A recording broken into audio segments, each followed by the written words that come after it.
வணக்கம். வாழ்க வளமுடன். இந்த உலக ஜனத்தொகையிலே பாதிக்கு பாதி பெண்கள் தான். அப்படிப்பட்ட பெண்கள் குடும்ப அளவிலும் சரி, இன்னும் சமுதாய அளவிலும் சரி, எத்தனையோ விஷயங்களை சாதித்த பெருமைக்குரியவர்களாக இருக்கிறார். இன்றைக்கும் அப்படிப்பட்ட பெருமையும் சிறப்பும் அவர்களுடையதாக இருக்கிறது என்று சொன்னால் மிகையாக.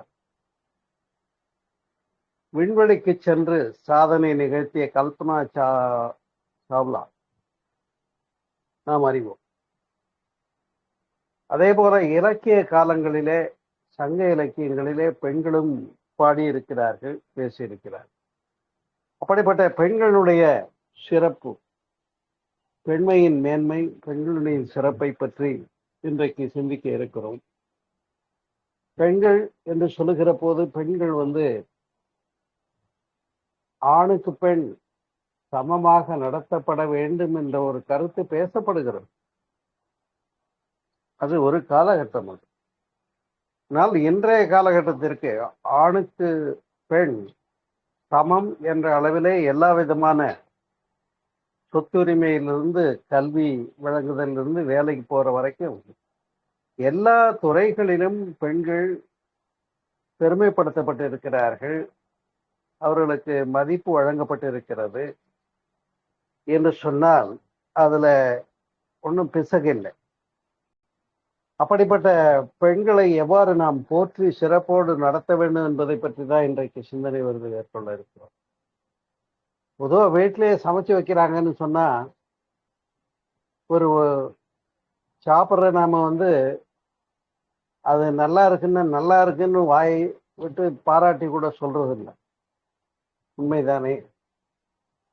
பொதுவாக பாராட்டும் போது தான் அவங்களுக்கு ஒரு ஊக்கப்படுத்துதல் கிடைக்கும். அது சொல்லுவாங்க, பெண்ணின் பெருமையை திருவிக்க தனி நூலாக எழுதியிருக்கிறார். பெண்ணின் பெருந்தக்க யாவுள என்று வள்ளுவமும் பேசுகிறது. அப்படிப்பட்ட பெண்கள் ஒரு தியாகி என்று சொன்னால் கூட மிகையாகாது. நமக்கெல்லாம் தெரியும், பிறந்த வீட்டிலே இருந்து மன வாழ்க்கைக்கு பின்னர் புகுந்த வீட்டுக்கு, கணவனுடைய வீட்டுக்கு போய் அங்கே முழுவதும் புதிதான ஒரு உறவுகள், சூழ்நிலைகள் இவற்றையெல்லாம் ஏற்றுக்கொண்டு அந்த குடும்பத்திற்காகவே காலம் முழுவதும் வாழ்ந்து சிறப்பு செய்கிற பெருமை பெண்களுடைய. அப்படிப்பட்ட காரணத்தினாலே தான் பெண்களை தனிச்சிறப்போடு தியாகி என்று சொன்னால் மிகையாகாது. பெண் ஒரு துறவி அல்லது தியாகி என்று கூட சொல்லலாம். அப்ப அந்த மறு வீடுங்கிறது தான் ஒரு மறுபிறவி போல பெண்ணுக்கு சிறப்பை கொடுக்கிறது. அப்படி பெண்களுக்கான உரிமைகள் வழங்கப்பட்டதில் இன்றைய காலகட்டத்தில் சிறப்பாக வழங்கப்பட்டு இருக்கிறது. யாரும் எனக்கு மேன்மைப்படுத்தலை அப்படின்னு சொல்ல தேவையில்லை. கல்வி சமமாக, வேலை வாய்ப்பிலே சமமாக எல்லாம் வழங்கப்பட்டிருக்கின்ற காரணத்தினாலே பெண்கள் தான் தங்களுக்கு கொடுக்கப்பட்ட உரிமைகளை கையில் எடுத்து சிறப்பு செய்ய வேண்டும். ஆமா, ஆனா அந்த பெற்றோரை, பிறந்தகத்தை, பிறந்த ஊரை விட்டு நற்றுணை என ஒரு ஆடவனோடு வாழ்ந்து சிறப்பிக்கின்ற பெண்ணை ஏன் அவ்வளவு சிறப்பாக சொன்னார்கள்? என்ன சொல்ல போனா, வழிபாட்டு வரிசையில மாதா, பிதா, குரு என்று சொல்லுவார்கள். அப்ப பாருங்க, தெய்வத்தை காட்டிலும் குரு பெரிய மேன்மைப்படுத்தப்படுகிறார். குருவை காட்டிலும் தந்தை பெருமைப்படுத்தப்படுகிறார். அங்கே தந்தையை காட்டிலும் தாயானவள் பிரதானப்படுத்தப்படுகிறார், முதன்மையாக இடம் அளிக்கப்பட்டிருக்கிறது என்று தெரிகிறது. ஏனென்று சொன்னால், இந்த பேரு எனும் பேரு, அதாவது பெருமைக்குரிய மக்கட் செல்வங்களை பெற்று தருகின்ற ஒரு பெரும் பேறு பெண்களுக்குரிய தனிச்சிறப்பாகும். ஆனால் அப்படிப்பட்ட பெண்கள் ஒரு வகையில அவர்கள் பொறுமை, விட்டு கொடுத்தல், தியாகம் போன்ற பண்புகளை கடைபிடித்து வாழ கடப்பாடு உடையவர்களாக இருக்கின்றார்கள். ஏனென்று சொன்னால், பொறுமை என்னும் நகையணிந்து என்று பாடலாம். அப்படி அவர் எவ்வளவு சிறப்பு அங்கே அவருக்கு ஏற்படுகிறது என்று சொன்னால், பெண்களைத்தானே பொறுமைக்கு எடுத்துக்காட்டாக பூமாதேவி போல என்று குறிப்பிடுகின்றார். எனவே பெண் என்று சொன்னால் அவள் ஷீ இஸ் ஸ்பெஷல் என்றுதான் சொல்ல வேண்டும். பெண் எனப்படுபவள் ஆடவனை காட்டிலும் உயர்ந்தவளா தாழ்ந்தவளா என்ற ஒரு கேள்வியை முன்வைப்போமே என்று சொன்னால், பெண் ஷீ இஸ் ஸ்பெஷல்ன்றது தான் அங்க. உயர்ந்தவளும் இல்லை, தாழ்ந்தவளும் இல்லை. பெண் அவள் சிறப்பானவள் என்பது. எனவே நான் முன் சொன்னது போல இந்த மக்கட்பேறு எனும் ஒரு பேரு இருக்கிறது பாருங்க. குழந்தை செல்வத்தை ஈன்று புறந்தறுதல் தாய்க்கு கடனே என்று சொல்லுகிறார்கள். சான்றோனாக்குதல் தந்தைக்கு கடனே என்று சொல்லுகின்றார்கள். அப்ப அந்த ஈன்று புறந்தறுதல் என்பது அந்த 10 மாதங்கள் கருவிலே சுமந்து சிறப்பிக்கின்ற காலம் அது. அப்ப அந்த கருவானது முழுமையாக வளர்ந்து அந்த ஒரு காலகட்டத்திலே கருவியல், அதாவது ஜெனட்டிக்கல் சயின்ஸ்னு சொல்லுவாங்க.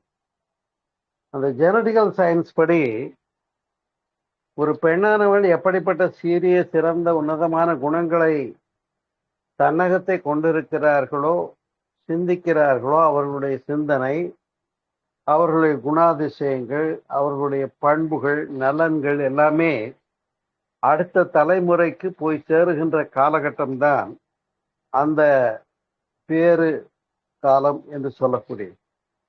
அதனால்தான் அவங்களை அந்த காலத்துல மகிழ்ச்சியா வச்சிருக்கணுன்றதுக்காக வளைகாப்புன்னு ஒண்ணு செய்வாங்க. சித்திரான்னங்களை தயார் பண்ணி சாப்பிட சொல்லி மகிழ்வோடு வைத்திருக்கக்கூடிய ஒரு காரணம் என்ன அப்படின்னு சொன்னா, கருவுற்றிருக்கின்ற போது ஒரு தாயானவள் எத்தகைய மனநிலையை சந்திக்கிறார்களோ அந்த மனநிலை, அது துக்கம், வேதனை, கஷ்டம், கோபம் போன்ற விஷயங்கள் அல்லாமல் நிறைமனமும் மகிழ்ச்சியும் ஆனந்தமும் இருக்கின்றவர்களாக இருந்தால் அந்த வயிற்றில இருக்கக்கூடிய கருவிலே உள்ள அந்த குழந்தைக்கு அத்தகைய சிறப்பான உயர்ந்த நல்ல பண்புகள் எல்லாம் போய் சேரும் என்பதை இன்றைக்கு விஞ்ஞானமும் ஏற்றுக்கொண்டிருக்கிறது. அதைத்தான் நம்முடைய பெரியவங்களும் அதை சிறப்பான ஒரு காலகட்டமாக மலர்த்தி இருக்கிறார். உங்களுக்கெல்லாம் தெரியும், விந்துநாதம் என்று அருணகிரியார் பாடுறது போல, நாத விந்து கலாதீனமோ நம என்று. அந்த விந்துநாதம் என்று சொல்லக்கூடியது ஆண்களிடத்துல இருக்கக்கூடிய சுக்கிலம், பெண்களிடத்துல சுரோனிதம் என்று சொல்லுவார்கள். அதை ஸ்பெர்ம்ஸ் அண்ட் ஓவரி என்று கூட சொல்லுவோம். அந்த இரண்டும் அந்த குரோமோசோம்ஸினுடைய பகுப்பாகத்தான் இருக்கும். அப்ப அது ஒன்றிணைகிற போது முழுமையான ஒரு குழந்தையாக கரு தரித்து அந்த ஒரு கருமுட்டை 1 2 ஆகி 2 4 ஆகி 4 8 ஆகி 8 16 ஆகி 32 ஆகி அப்படியே மல்டிபிள் ஆகி வளர்ற ஒரு சிறப்பு. அதனால்தான் பேறு காலத்தை மிகச் சிறப்புக்குரிய ஒரு காலமாக பெரியவர்கள் பேசியிருக்கிறார்கள். நாமும் அறிந்திருக்க வேண்டும். ஏனென்று சொன்னால், ஒரு பெண் திருமணமாகி புது வீட்டுக்குள்ள வந்திருக்காங்கன்னு சொன்னா அந்த புரிதல், அந்த வீட்டை பற்றியும் அந்த உறவுகளை பற்றியும் கணவனுடைய பண்புகளை பற்றியும் அவங்க எப்படிப்பட்டவர் என்ன இதெல்லாம் ஒரு புரிதல் வர வரைக்கும் கருத்தரிக்காம இருந்தா நல்லது. கொஞ்ச காலம் ஒரு வேலைக்கு சேர்ந்தா ப்ரிபரேஷன் பீரியட்னு சொல்லுவாங்கல்ல, ஒரு 2 வருஷம். அது மாதிரி பெண்ணானவளும் கூட உடனடியாக கருத்தரித்து விடாமல் அத்தகைய ஒரு சூழல்ல மகிழ்ச்சியோடு வாழ பழகி அந்த சுற்றி இருக்கவங்களை எல்லாம் நன்கு அறிந்த பின்னே அவர்கள் கருவுறுதல் என்பது சிறப்பாக இருக்கு. அந்த அண்டர்ஸ்டாண்டிங் வரணும். ஏன்னா நமக்கெல்லாம் தெரியும், கல்யாணம் ஆகி அந்த வீட்டுக்குள்ள போகும்போது நான் அண்டர்ஸ்டாண்டிங்னு சொல்லக்கூடிய ஒண்ணுமே புரியாம தான் உள்ள போறாங்க. ஒன்றும் தெரியாது, அந்த வீட்டை பத்தி ஒண்ணுமே தெரியாது. ஆனா அங்க போற பின்னாலே தான் என்ன பண்றாங்க, அங்க உள்ள உறவுகள் அவங்கெல்லாம் எப்படிப்பட்டவங்க, பழக்க வழக்கங்கள் எப்படி இருக்கு, எது பிடிக்கும் பிடிக்காது, சாப்பாட்டுல எது சிறப்பா அவங்க விரும்பி சாப்பிடுவாங்க, கணவனுக்கு என்ன பிடிக்கும், அவருடைய கேரக்டர் என்ன, அவர் என்ன பண்புகளோடு இருக்கிறார், இந்த புரிதல்கள்லாம் வந்த பின்னே தான் கருத்தரித்தா அது சிறப்பாக இருக்கும். அது ஒரு மிக முக்கியமான விஷயம். அந்த புரிதல் வர்றதுக்கு முந்தையே கருத்தரிச்சாச்சுன்னு வைங்க, அது அந்த மாதிரி இடத்துல தான் பிள்ளை பேரு, அப்புறம் அதுக்காக கொஞ்சம் பிரிஞ்சிருக்க காலம், இன்னும் முரண்பாடுகள் அதிகமாகி போற ஒரு நிலைகளையும் நாம பார்க்கறோம். ஏன்னா மன வாழ்க்கை என்று ஏற்பட்ட பின்னாலே பொறுமை, விட்டு கொடுத்தல், தியாகம், அதாவது டாலரன்ஸ், அட்ஜஸ்ட்மெண்ட், சாக்ரிஃபைஸ் என்று 3 பண்புகளை கை கொண்டவர்களாக இருக்க வேண்டும். இது பெண்ணுக்கு மட்டும்தானா அப்படின்னு கேட்டா இல்லை, ஆணுக்கும் சேர்த்து தான் இது சொல்ல முடியும். ஏன்னா பொறுமை என்பது பெண்ணுடைய சிறந்த பண்பாக சொல்லப்பட்டது, வேறொன்றும் இல்லை. ஏன்னா நாடு என்று சொன்னால் தாய் நாடு என்று பேசுகிறோம். நதிகளுக்கு பெயர்கள் எல்லாம் பார்த்தீங்கன்னா இல்லையா, கங்கை, கோதாவரி, யமுனை, காவேரி என்று பெண்களுடைய பெயர்களைத்தான் சூட்டி சிறப்பு செய்கிறோம். அப்படிப்பட்ட ஒரு சிறப்புக்குரிய பெண்களை பூமாதேவி என்று சொல்லுகிறோம், தாய் நாடு என்று சொல்லுவோம், தாய் மொழி என்று கூட சொல்லுவோம் இல்லையா. அதனால அன்புள்ளங்களே, கல்வியை பொறுத்தவரையிலே, சொத்துரிமையை பொறுத்தவரையிலே சமத்துவம் வழங்கப்பட்டிருக்கிறது என்பதை நான் ஏற்கனவே சொல்லியிருக்கேன். அதே போல ஒரு காலகட்டத்தில் வழிபாடு மந்திரங்கள் பயிற்சியில கூட நீங்கள் அறிவீர்களோ என்னமோ, பிராமணால காயத்ரி மந்திரம்னு உண்டு. அந்த காயத்ரி மந்திரம்ங்கிறது காயானு திராயத்தை உச்சரிப்பவனை ரட்சிப்பது என்று சொல்லக்கூடியது, அவங்களுக்குள்ள உள்ள ஆற்றலை மேம்படுத்தக்கூடியது. அது பெண்களுக்கு கிடையாது வச்சிருந்தாங்க. என்ன காரணம் சொல்லுங்க பார்ப்போம். காயத்ரி மந்திரம், மகிஷாசுர மர்தினி ஸ்தோத்திரம், சௌந்தரிய லகரி, இதெல்லாம் என்னன்னு கேட்டா நல்ல ஒரு வைப்ரேஷன் ஏற்படுத்தி குண்டலினி சக்தியை எழுப்பி விடக்கூடியது. ஆனால் பெண்களுக்கு யோகம் கிடையாதுன்னு ஒரு காலகட்டம் வச்சிருந்தாங்க. ஏன்? பெண்களுக்கு அந்த மாதம் விலக்கு காலம்னு ஒன்று வருது பாருங்க. அந்த காலங்களில் அவங்க யோக நெறியில் ஈடுபடுகிற போது ஒன்றுக்கொன்று கான்ட்ராஸ்ட் ஆகுன்றதுனாலையும், இல்லறை ஈடுபாட்டில் வேற ஈடுபடுறதுனால யோகத்துக்கு பெண்கள் புறம்பானவர்கள் என்று கருதப்பட்டு பெண்கள் காயத்ரி மந்திரம் சொல்ல அனுமதிக்கப்படவில்லை என்பது ஒரு மிக முக்கியமான விஷயம்.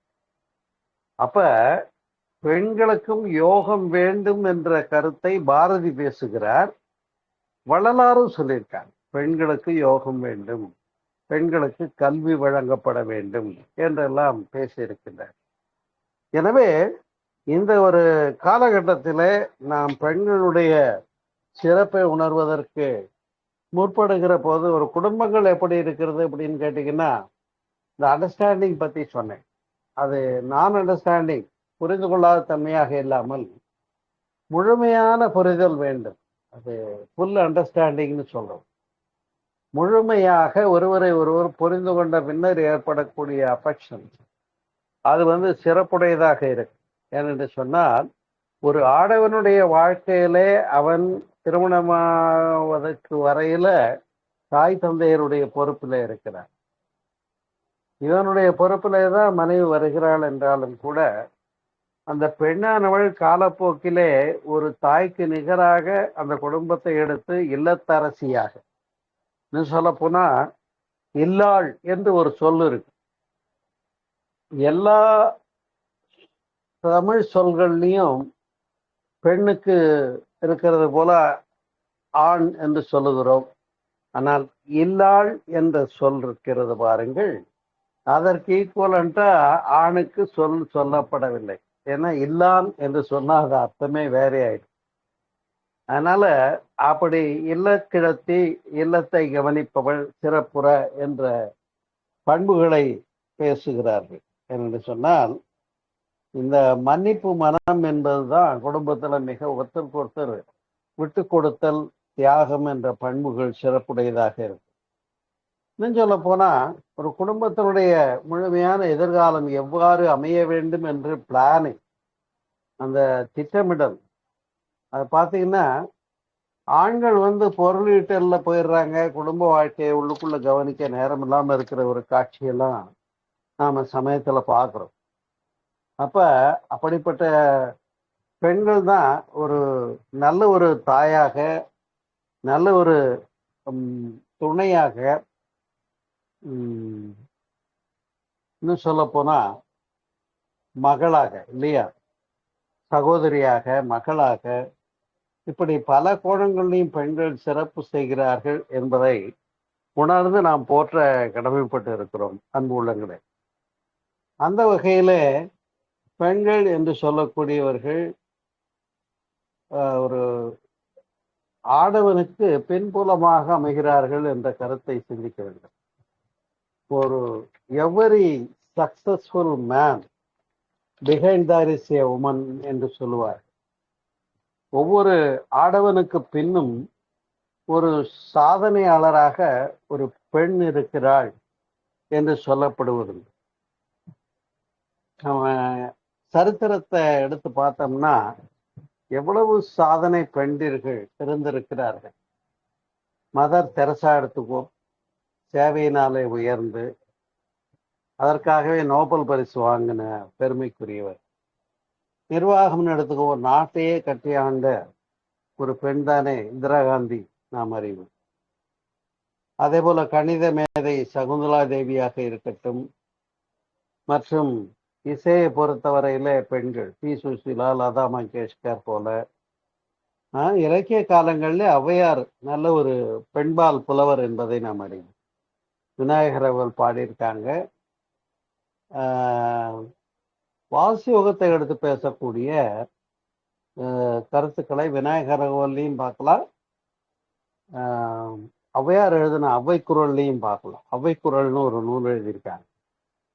அப்படி ஒலிம்பிக்ஸ்லையும் போய் ஜெயிக்கிற அளவுக்கு இன்னைக்கு தங்க மெடல்லாம் வாங்கக்கூடிய அளவுக்கு பெண்கள் முன்னெடுத்து செல்லுகிறார்கள் என்று சொன்னால் அதுல மாற்று ஏதும் இல்லை. சொல்ல போனா ஊப்பு எழுதுகின்ற ஒரு காலகட்டத்திலே பெண்ணுக்கு மனதிலே ஒரு தெளிவு வேண்டும். அதனாலதான் ஒரு வகையில sex education is needed for everybody, in particularly ஃபீமேல்ஸ்னு சொல்லி ஒரு வார்த்தை உண்டு. அப்ப அந்த புரிதல் வர வேண்டும். பாடி சைன்ஸ், உடலியல்னு சொல்லுவோம் இல்லையா, அதை பற்றி ஒரு அறிதல், பூப்பெய்தல் என்ன, மாதவிடாய்னா என்ன, திருமணம் ஆனா என்ன ஆகுது, இது போன்ற ஒரு நல்ல தெளிதல் புரிதல்கள் இருந்தால் பெண்ணானவள் குடும்பத்தை நல்ல முறையிலே அணுகி வெற்றி பெறுவதற்கு சிறப்பாக இருக்கும். ஆகையினாலேதான் ஒரு காலகட்டத்தில் இருந்து பெண்களை புகுந்த வீட்டுல இருக்கிறவங்கன்றது மட்டும் சொல்லி ஆடவனுடைய பெற்றவர்கள் அந்த குடும்பத்தில் சார்ந்திருக்கிற பண்பை கொண்டு வந்திருந்தார். ஆனால் இன்றைய ஒரு காலகட்டத்திற்கு நாம் சிந்தித்தோமே என்று சொன்னால், ஒரு பெண்ணுக்கும் அவங்களுடைய பெற்றோரை வைத்து பராமரிக்கிற பொறுப்பும் கடமையும் இருக்கிறது என்பதை புரிந்து ஏற்பதிலே தவறேதும் இல்லை. அது ஒரு மிக சிறப்பான ஒரு விஷயமாகும். ஏனென்று சொன்னால், பெண்ணானவள் குடும்பத்தை நடத்துகிற போது ஒரு பண்பு நலன்களை மேற்கொள்கிறார்கள். அதாவது சிக்கனம், சிந்தனை, சீர்திருத்தம் என்று பண்பு நலன்களை மேற்கொள்ளுகிறார்கள். சிக்கனம் இல்லாத குடும்பம் என்ன ஆகும்? வரவுக்குள்ளே செலவு கட்டுப்பட்டதாக இருக்கணும். இல்லைன்னா வரவு விட்டனா செலவு பத்தனான்னு ஆயிடக்கூடாது. அப்ப அததான் சிக்கனம் என்று சொன்னார். பிளானிங், குடும்பத்தை திட்டமிட்டு நடத்துகின்ற பண்பு இருந்தால் அந்த குடும்ப தலைவியினுடைய பங்களிப்பு அங்கு சிறப்பானதாக இருக்கிறது என்பது. அதே போல எது ஒன்றையும் சீர்தூக்கி நடத்தக்கூடிய பண்பு சிந்தனை என்று சொல்லக்கூடியது. இன்னும் சொல்ல போனா சிந்திக்கிற காரணத்தினாலே தான் படித்த தன்மை, ஒரு கல்வி அறிவினுடைய மேன்மையும் சேர்ந்து இன்றைக்கு இருக்கக்கூடிய நம்முடைய கலாச்சாரம், அதாவது ஒரு culture and behaviour of the சொசைட்டின்னு சொல்லுவோம். நம்ம நாடு எப்படி, நாட்டினுடைய பெருமை எப்படி, பெண்கள் எப்படி பெருமைப்படுத்தப்பட்டு இருக்கிறார்கள். சீதா தேவியே சிறப்பா சொல்றோம். அவ்வளவு கஷ்டங்களை அனுபவித்த போதிலும் அந்த ஒருவனுக்கு ஒருத்தி என்ற சிறப்பான பண்பை ராமாயண காப்பியம் எடுத்து முன்வைக்கிறது என்பதை நாம் அறிவோம். அப்ப அது போல சிறப்பான ஒரு சீர்திருத்தமான குடும்பத்தை கொண்டு செலுத்தி மேன்மைப்படுத்துகின்ற பொறுப்புடையவளாக பெண் அங்கே திகழ்கிறார்கள் என்பதை நாம் எடுத்து உணர்ந்து பெருமை கொள்ள வேண்டி இருக்கிறது. பாருங்க, என்ன சொன்னா வயசான காலத்துல கூட பாத்தீங்கன்னா மெனோபாஸ்ன்னு சொல்லி ஒரு பீரியட் நிக்கிற காலகட்டம் வரும்போது அவங்க உடலாலும் மனதாலும் பல துன்பங்களையும் வருத்தங்களையும் கஷ்டங்களையும் அனுபவிப்பார். இந்த மாதிரி விஷயங்களை கூட இருக்கிற கணவனாக இருக்கட்டும், குடும்ப உறுப்பினர்களாக இருக்கட்டும், அந்த ஒரு காலகட்டத்தில் சரி அவங்களுக்கு இப்போ மெனோபாஸ் பீரியட்ல இருக்காங்க, அதனால அவங்களுக்கு அனுசரிப்பா நடந்துக்கணுங்கிற ஒரு அறிதலும் புரிதலும் குடும்ப உறுப்பினர்களுக்கும் கணவனுக்கும் தேவைப்படுகிறது என்பது மிக முக்கியமான விஷயம். ஏன்னா அந்த பீரியட்ல அவங்க ஒரு விதமான சோர்வு, எரிச்சல், வேதனை, படபடப்பு, டிப்ரெஷன் இதெல்லாம் வர்றதுக்கு வாய்ப்பு இருக்குங்கிறது நாம் சிந்திக்க வேண்டிய ஒரு ஒரு நல்ல விஷயம்தான், இல்லையா? இன்னும் சொல்ல போனா குடும்பத்துல ரொம்ப பேச வேண்டிய ஒரு பெண்ணினுடைய சிறப்பை பற்றி பேசும்போது நாம பேச வேண்டிய ஒரு விஷயம் என்னன்னா, பெண்ணுக்கு பெண்ணே எதிரியாகி விடக்கூடாது. அது ஒரு முக்கியமான விஷயம்.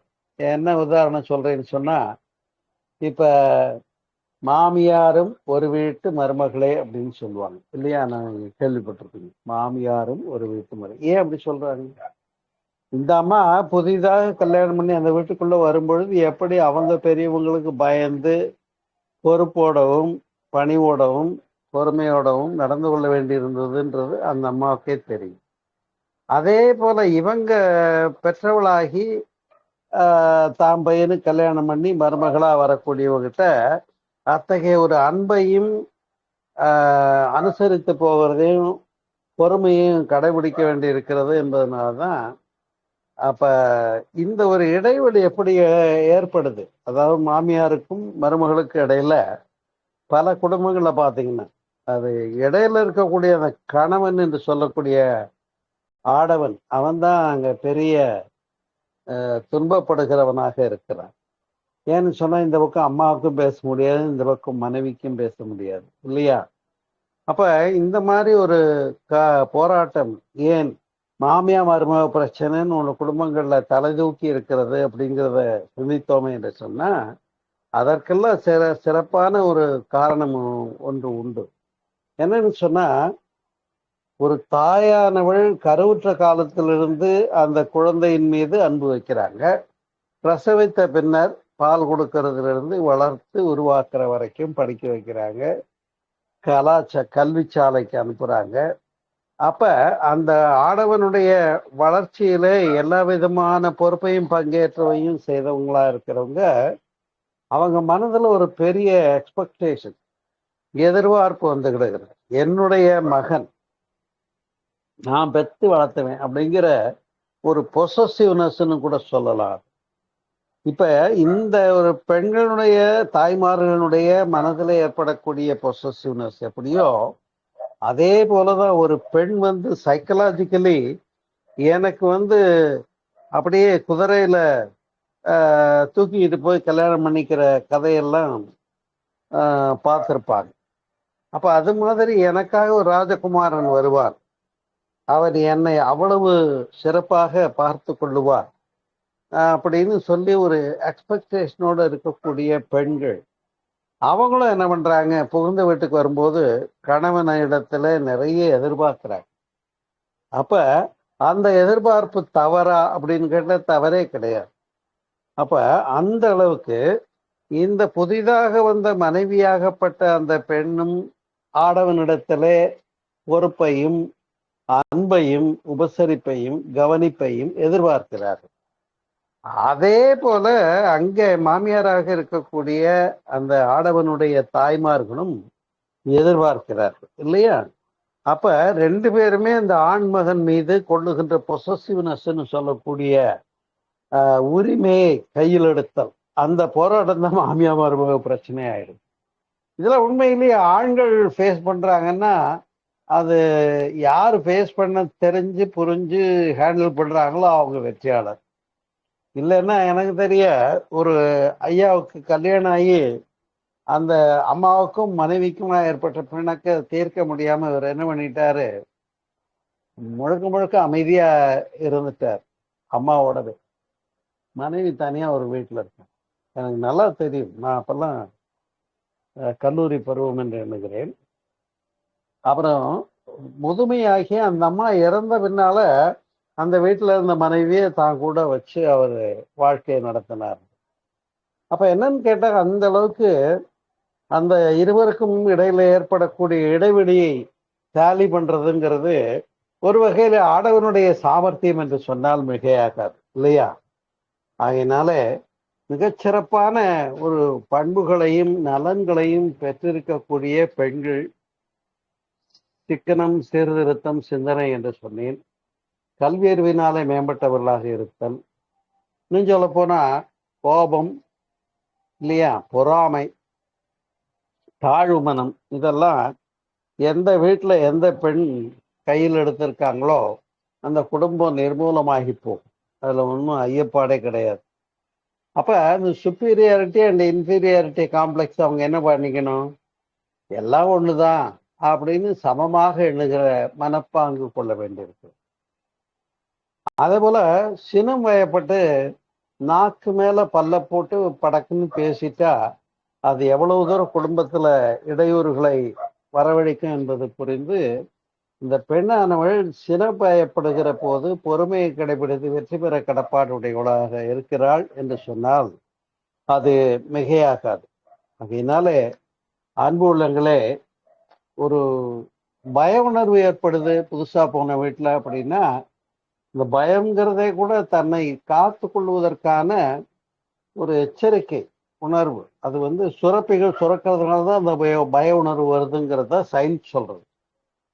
அதுக்குரிய சுரப்பிகள் வேலை செய்யறது.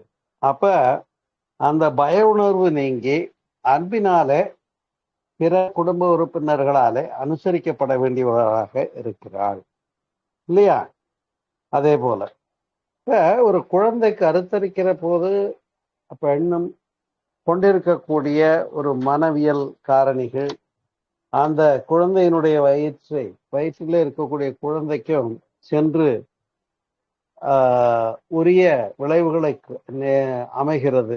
இன்னும் சொல்ல போனா நோய் ஹிஸ்டீரியா அல்லது மனநோயுற்ற அல்லது உடல் நோயுற்ற பெண்களாக இருந்தா கூட இந்த கருத்தரித்த காலத்துல அவர்களுடைய கருவில் இருக்கக்கூடிய குழந்தை நாளைக்கு பிறக்கும் போது அது ஊனமுற்ற குழந்தையாவோ அல்லது ஒரு மன பாதிப்புகள் உள்ள குழந்தையாவோ பிறந்து விடுவதற்கு வாய்ப்பு இருக்கிறது. அந்த காரணத்தினால்தான் கருதரித்த காலம் என்று சொல்லக்கூடிய அந்த குழந்தை பிறக்கிற வரைக்கும் அவ்வளவு பெண்கள் கவனிப்புக்கும் உபசரிப்புக்கும் கண்காணிப்புக்கும் பாதுகாக்கப்பட வேண்டியவர்களாக இருக்கிறார்கள் என்பதை மறுப்பதற்கே இல்லை. ஏன்னா ஒரு கடைக்கு போய் ஒரு துணி வாங்குறோம்னு சொன்னா இது நல்ல மில்லுல தயாரானதா, முறுக்கு இருக்கா, நல்ல சீக்கிரம் சாயம் போயிடாம இருக்குமா, டிசைன் நல்லா இருக்கா, இவ்வளவு விஷயம் பார்த்து தான் ஒரு புடவை எடுக்கிறோம் இல்லை ஒரு துணி எடுக்கிறோம். நம்ம பயன்படுத்துறத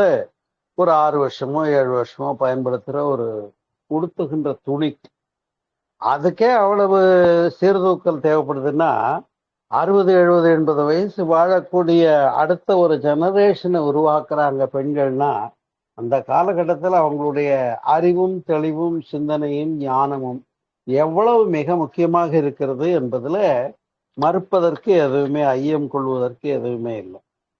அதனால இன்னும் சொல்ல போனா இந்த ஒரு அன்பிற்கான எதிர்பார்ப்பு தான் அங்க சமன் செய்யப்பட வேண்டியிருக்கிறது. அதுதான் பொசசிவ்னஸா மாறுதுங்கிற ஒரு அழகான விஷயத்தையும் சிந்தித்தோம். ஆனா ஒரு காலகட்டத்துல பெண்களுக்கு குழந்தை பெண்ணா பத்துக்கிட்டு இருக்காருன்னா குழந்தை பிறக்கலைன்னாலும் அவளை பேசுனாங்க, மலடின்னு பேசுனாங்க.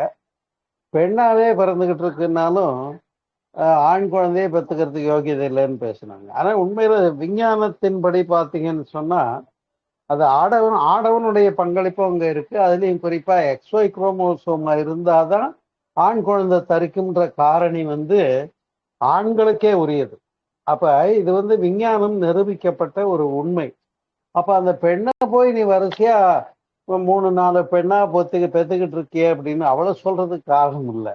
இது தெரியாம அந்த காலகட்டத்துல கிராமங்கள்ல பாத்தீங்கன்னா பெண்ணை பேசி தீர்த்தார்கள்.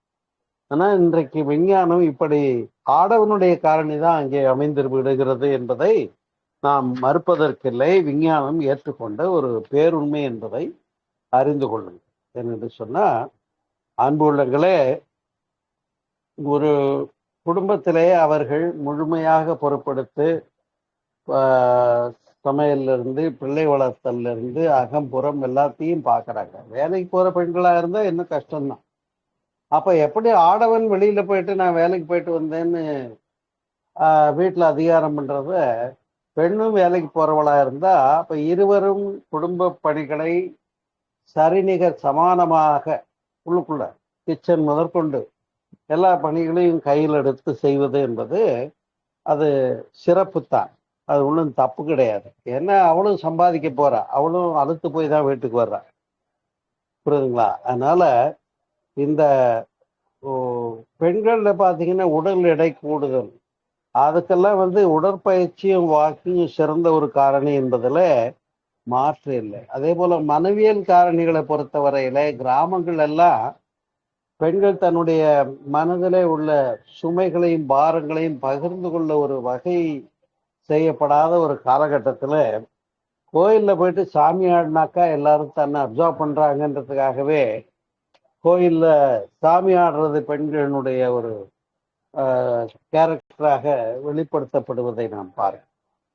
காரணம் என்னன்னா எல்லாரும் சாமியா வந்துருச்சு அந்த பெண் மேல அப்படின்னு சொல்லி தன்னுடைய முழு கவனத்தையும் செலுத்தும் போது அந்த பெண்ணுக்குள்ளுக்குள்ளே ஒரு மகிழ்ச்சி.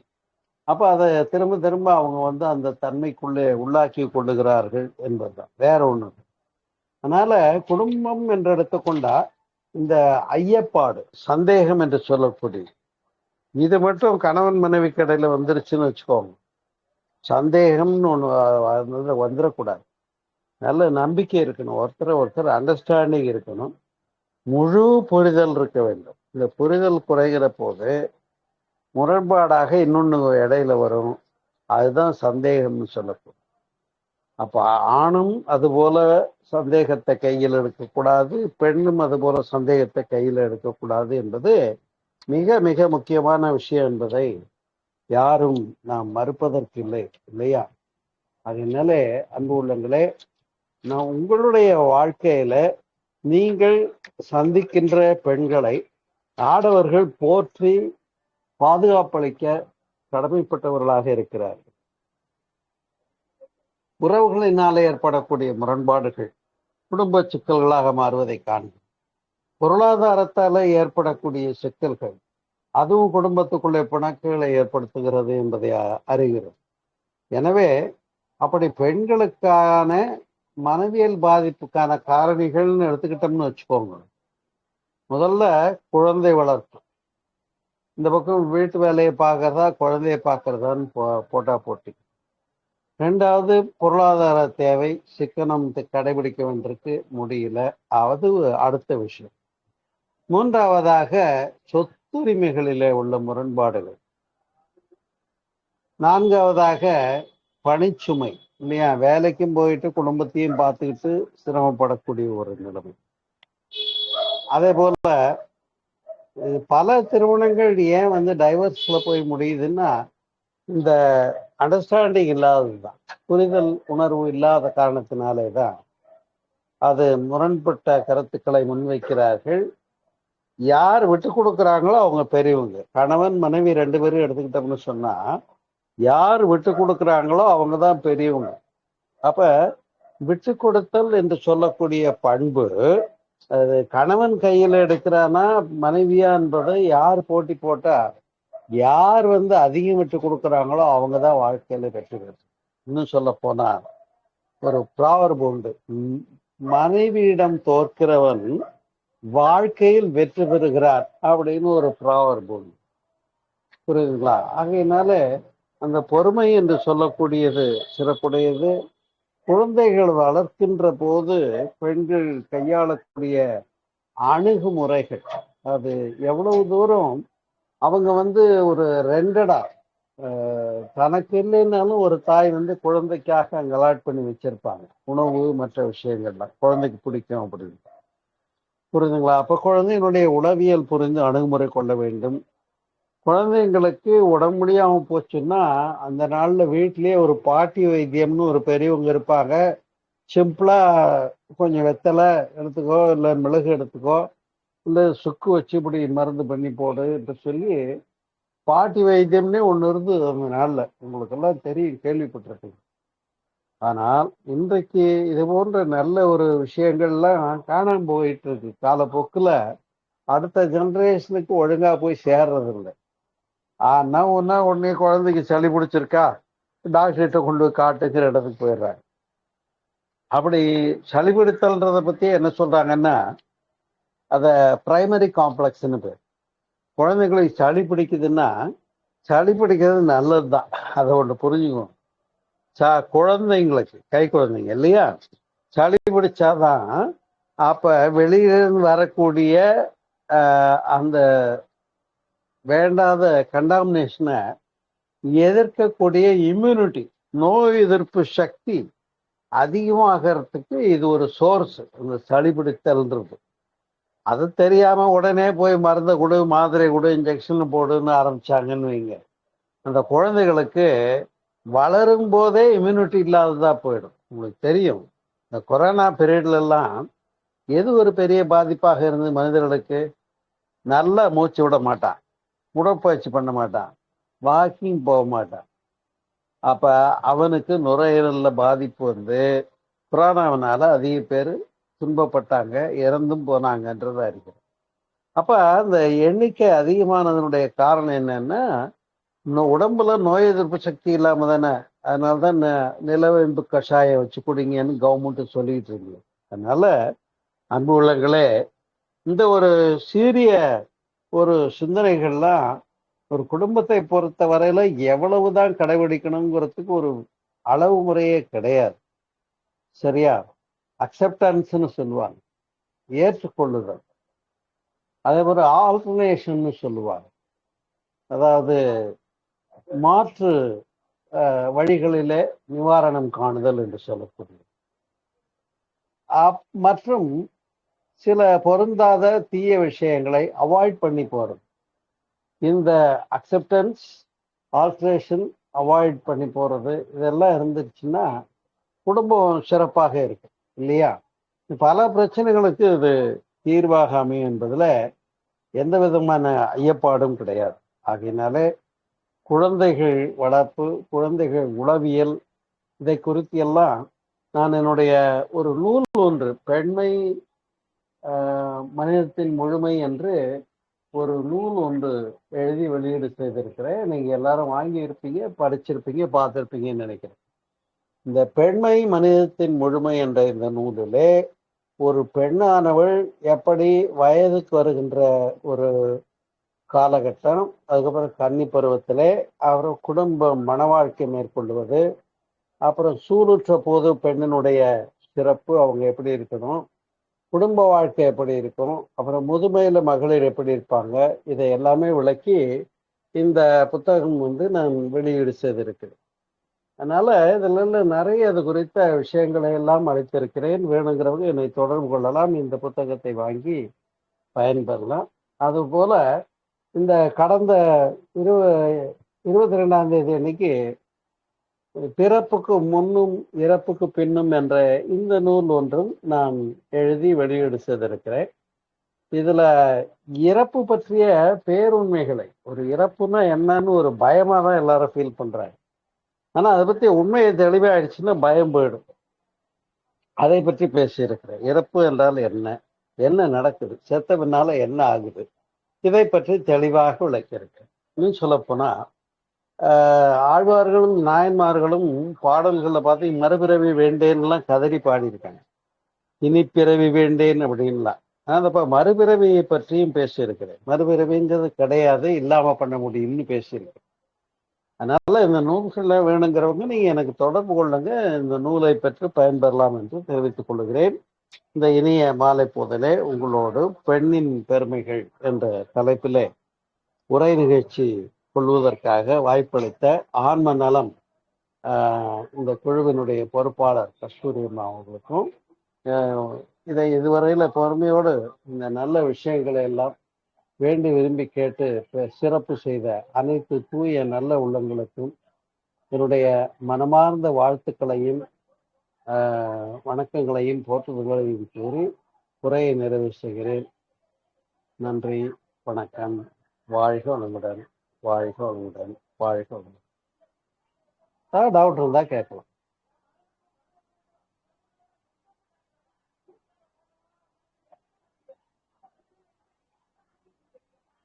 வணக்கம் ஐயா. சொல்லுங்க. வாழ்க வளமுடன். மகிழ்ச்சிங்க, நல்லா இருந்ததுங்க, நல்லா தெளிவா சொன்னீங்க. சரி.